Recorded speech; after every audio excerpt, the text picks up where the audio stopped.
Quand on est coureur, moi quand j'étais coureur, au départ d'une classique par exemple, eh bien, il m'arrivait d'aller voir les équipes des adversaires pour voir quel était le coureur qui était leader, qui était protégé ou qui ne l'était pas.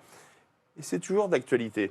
Et je vais vous expliquer un peu pour ceux, bon, la plupart savent exactement comment ça se passe. On est ce matin sur la ligne de départ avec un directeur sportif, Javier Zandio, qui est au volant. Alors je vais vous expliquer exactement. On rappelle que le mécanicien, il est à l'intérieur, mais côté droit. Côté droit. Côté droit, toujours. Hop, il est assis, il y a un invité qui est là, ou un autre directeur sportif et un invité éventuellement ici. Alors pour connaître la répartition des leaders, c'est simple. Là, du côté du directeur sportif, on a le vélo qui est dans le sens.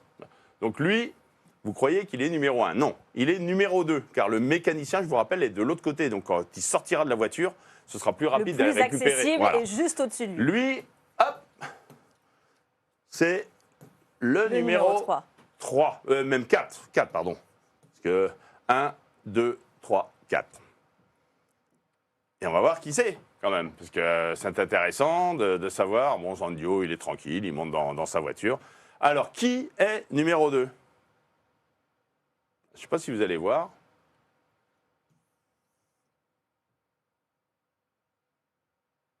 Ethan Hayter.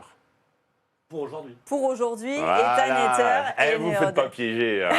Non, parce que c'est vrai qu'il y a la On se doute bien qu'en montagne, il ne sera peut-être pas à C'est ça. même Lorsqu'on sera en étape de montagne, on peut penser que c'est le vélo qui sera devant, mais c'est quand même intéressant. Aujourd'hui, Ethan Hayter joue vraiment l'étape. C'est pour cette raison qu'il est là. Il n'est pas en numéro 1.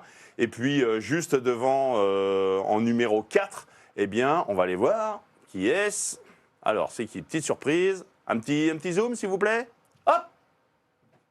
Je ne sais pas si vous voyez. C'est Tao. J'ai écrit en plus grand parce que je ne suis pas sûr que vous voyez à l'écran. Donc, il est en numéro 4. Maintenant, on va aller quand même voir de l'autre côté, du vrai côté. Et donc, évidemment, le numéro 1, c'est là. Vous avez compris, la couleur, il n'y a même pas besoin d'aller chercher à qui il appartient. C'est à Carapace, c'est donc le leader protégé au sein de la formation Ineos. Couleur du champion olympique, le vélo. Ouais, voilà.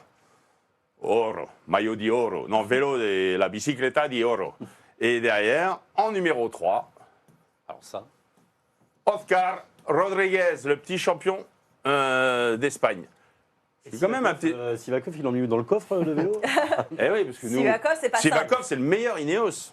Ah bon, et il est en plein milieu. Donc j'ai demandé de faire un petit zoom sur les autres vélos.